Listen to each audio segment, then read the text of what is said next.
L'édition 2024 de Roland-Garros approche, et bien malin sera celui qui trouvera son vainqueur. Parce que oui, quand on voit l'état de forme des favoris, des outsiders, personne ne peut dire qui va gagner sur Roland-Garros, mais c'est ce qu'on va essayer de faire dans cette vidéo parce que c'est le but du jeu.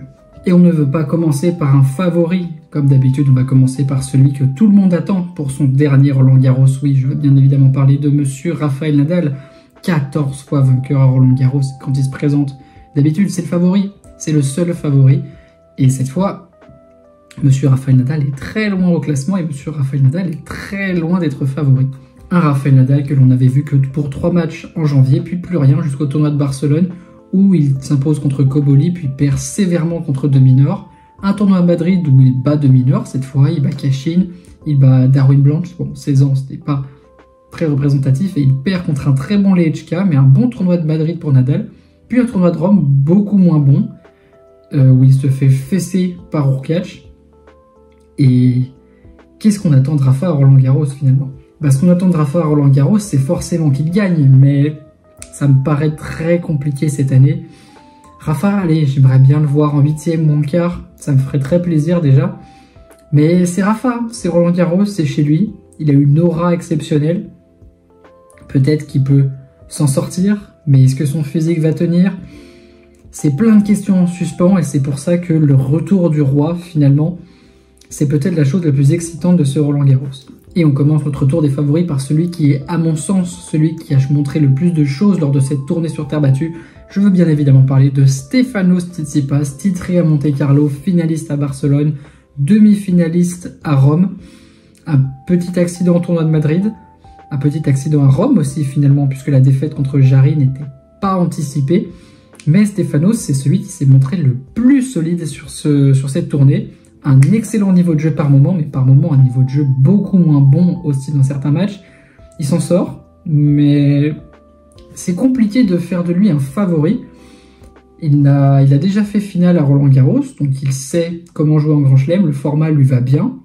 Ça lui laisse potentiellement un set d'erreur, voire 2. Donc voilà, Stefanos, je pense que c'est le candidat le plus crédible à la victoire finale à l'heure actuelle. En candidat numéro 2, j'ai envie d'évoquer le cas d'Alexander Zverev, qui est celui qui arrive sur la meilleure dynamique, puisqu'il vient de gagner à Rome. Et Zverev, ça a été quand même un peu coup-ci coup-ça, sa tournée sur terre battue, puisqu'il il se fait sortir par Tsitsipas à Monte-Carlo, un match d'ailleurs où il se sera fait dominer par le grec. Il perd en demi-finale de Munich. Non, il perd même bien avant à Munich. Il perd à Madrid aussi contre Cerundolo, une défaite où il s'est fait fesser. Et puis il gagne à Rome. Voilà, Zverev, comme il l'a dit, il peut perdre contre n'importe qui, mais il peut aussi gagner contre n'importe qui. Donc je ne sais pas où le placer. Il est toujours dur à battre à Roland-Garros. Il reste sur 3 demi-finales consécutives, 4 demi-finales consécutives, je ne sais plus. Mais Zverev, c'est toujours un adversaire de taille à Roland-Garros et il faudra compter avec lui. J'ai aussi envie de parler de Carlos Alcaraz, qui est, pour moi, je dis bien pour moi, c'est mon vainqueur. Voilà, si je dois en sortir un, je sors Alcaraz. Malgré ses performances en demi-teinte, malgré sa blessure, je pense qu'il est temps pour lui de montrer qui il est et de prendre la succession de Nadal. À son pic de forme, c'est le meilleur joueur sur terre battue à l'heure actuelle, je pense. Même si ces résultats-là n'ont pas été brillants du tout, il a joué qu'à Madrid et il s'est fait battre par Rublev. Un match qu'il aurait pu gagner d'ailleurs, Alcaraz, en vrai, il aurait pu prendre Madrid, même avec son bras un peu patraque. Alcaraz, pour moi, ça va être le favori de ce Roland-Garros, même si ses résultats et ses blessures, pour le moment, l'ont empêché de montrer son vrai niveau. Il va prendre les premiers tours pour se chauffer, et je pense qu'il va gagner. On se doit aussi de parler de l'homme de ce début de saison, monsieur Jannik Sinner. Jannik Sinner qui arrive sur la surface qui lui sied le moins, finalement, bien qu'il est italien, et que donc les Italiens, ça sait jouer sur terre battue. Mais Jannik Sinner, demi-finale à Monte-Carlo, un match qu'il aurait, je pense, dû gagner contre Tsitsipas, et je pense qu'il aurait gagné la finale aussi. Un match qui finalement a duré, et il a blessé à la hanche, une blessure à la hanche qui l'a empêché de jouer correctement à Madrid, où il n'a pas perdu. Il a déclaré forfait après son match contre Khachanov, mais il n'a pas perdu, il n'a pas joué Rome. Sinner, on ne sait pas dans quel état il arrive, on ne sait toujours pas d'ailleurs s'il va jouer à l'heure où je tourne cette vidéo. Il est présent à Roland-Garros pour s'entraîner. Ce sera une surprise de le voir gagner, malgré son état de forme du moment.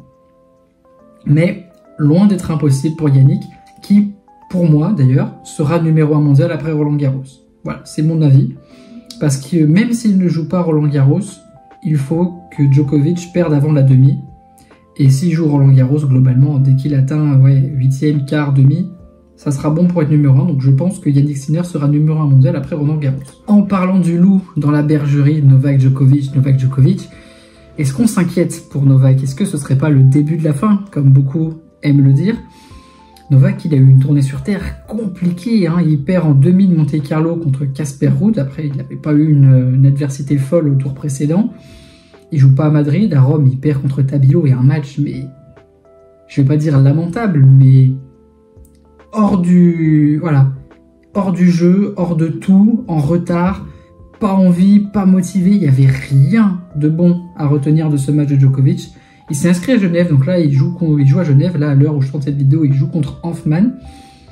À voir s'il s'impose à Genève, s'il peut passer quelques tours pour que ça lui redonne de la confiance. Mais Novak, c'est assez inquiétant. Et je le vois pas aller très loin dans ce Roland Garros. Je serais pas surpris qu'il se fasse sortir quand même. Avant les 8e, ce serait une grosse surprise. Mais contre un bon terrien en 8e ou en quart, ça ne me surprendrait pas de le voir perdre à ce stade-là. À voir, parce que le format Grand Chelem, ça reste son format préféré aussi.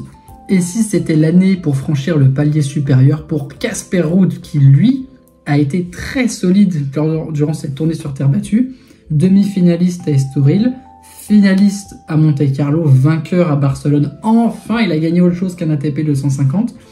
Après à Madrid ça a été un peu plus compliqué, à Rome aussi, où il perd contre Kecmanovic, mais Casper, attention, toujours il se présente un peu en soum-soum, et toujours il arrive à surprendre. Voilà, il reste sur 2 finales consécutives, donc il va avoir des points à défendre. Il sait comment aller en finale Roland Garros, même si on lui dit toujours que son tableau, les tableaux, il faut aller gagner les matchs quand même. Mais Casper Ruud, peut-être l'outsider, le numéro 1, voilà, comme souvent d'ailleurs. Mais attention à Casper, attention. On enchaîne avec une autre énigme, Andrei Roublev. Parlons-en, parce que il était nulle part depuis son pétage de câble à Dubaï. Il perd T1 à Monte-Carlo, il perd T1 à Barcelone, et derrière, il gagne Madrid. Et derrière, il repère très tôt à Rome, donc je ne sais pas quoi penser d'Andrei Roublev. Il n'a jamais passé les quarts en Grand Chelem, qui, je ne sais pas s'il joue bien, s'il joue mal, je ne sais pas quoi penser de ses prestations. Voilà, pour moi, Andrei Roublev, c'est un mystère. Il perd T1, ça ne me surprend pas. Ça me surprendrait qu'il passe l'écart quand même, mais je ne sais pas où le placer dans la hiérarchie.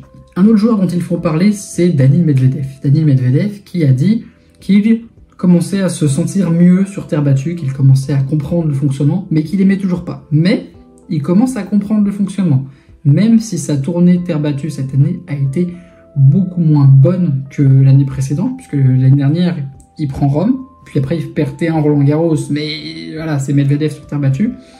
Cette année, c'était compliqué la tournée terre battue pour Medvedev, qui d'ailleurs lui aussi s'est blessé à Madrid en quart de finale contre Jiří Lehečka. Mais à voir dans quel état il arrive, il n'a pas joué à Rome. Je sais pas. Daniil, c'est pareil, je sais pas. Après, bon, Daniil, lui, pour le coup, c'est s'il passe les 8e que je serais surpris. Et que penser de Holger Rune? Ah oui, le petit Holger qui n'a pas défendu son titre à Munich. Cette année, il perd en demi contre Struff et il se fait désosser par Jan-Lennart Struff. D'ailleurs, les conditions de jeu à Munich, infâmes. J'avais encore jamais vu des joueurs s'entraîner sous la neige au mois d'avril. Mais voilà, Rune, il fait un bon Monte-Carlo où il perd contre Sinner. Et derrière, c'est vide, c'est irrégulier, mais il a tellement de talent, ce mec, je trouve. Il a un truc en plus. Il sait jouer tous les coups, il sait tout faire, mais il n'a pas de structure de jeu. Mais s'il arrive à structurer son jeu sur 6-7 matchs, potentiellement, on ne sait pas ce que ça peut donner. Et puis, il a déjà fait quart de finale ici. Holger Rune, je sais pas où le placer. C'est pareil, quand je vous dis que c'est compliqué de dégager un favori à Roland Garros cette année, mais Holger Rune, allez, on va dire quart de finale pour lui, peut-être un peu plus haut, on verra. Et je vais quand même surveiller quelques joueurs à Roland-Garros comme d'habitude. On va commencer par Sébastien Baez. Baez qui avait fait une tournée sud-américaine de zinzin. Voilà, il avait gagné Rio, il avait gagné Buenos Aires ou Cordoba, un des deux, je ne sais plus. Et puis la tournée sur terre battue européenne, c'est beaucoup moins bien passé pour lui. À voir ce que ça va donner, mais bon, c'est un spécialiste de la terre battue. Je vais aussi surveiller Nico Jarry. Jarry, pareil, une tournée sud-américaine pas trop mal. Pas exceptionnel non plus, mais pas trop mal. Finaliste à Rome, gros tournoi de Jarry à Rome. Mais pareil, c'est irrégulier, ça peut sauter T1 et ça peut sauter aussi Novak Djokovic, Jarry. Enfin, je sais pas quoi en penser de Jarry. Tabilo, je vais surveiller Tabilo, son tournoi de Rome, magnifique. Il passe à 2 doigts de sortir Zverev, un jeu, quand il est dans la zone, voilà, il fait pas de fautes, les amortis sont justes. Tabilo, j'ai beaucoup aimé le regarder jouer à Rome. Et celui que je vais surveiller le plus, c'est mon chouchou, Jan-Lennard Struff.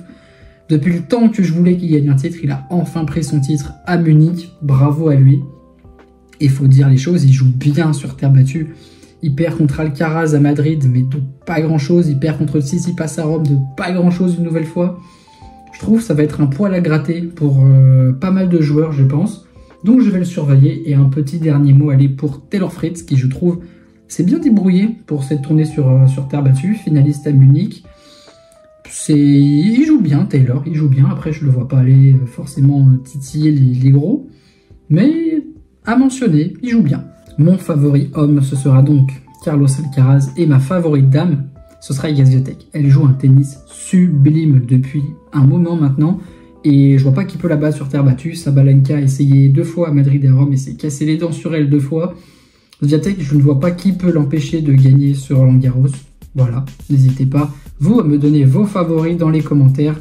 N'hésitez pas à liker cette vidéo, à la partager et à vous abonner à la chaîne. Ça fait évidemment très plaisir. N'hésitez pas aussi à vous abonner à l'Insta qui sera dans la description. Et quant à nous, on se retrouve très bientôt pour une nouvelle vidéo. Ciao, ciao.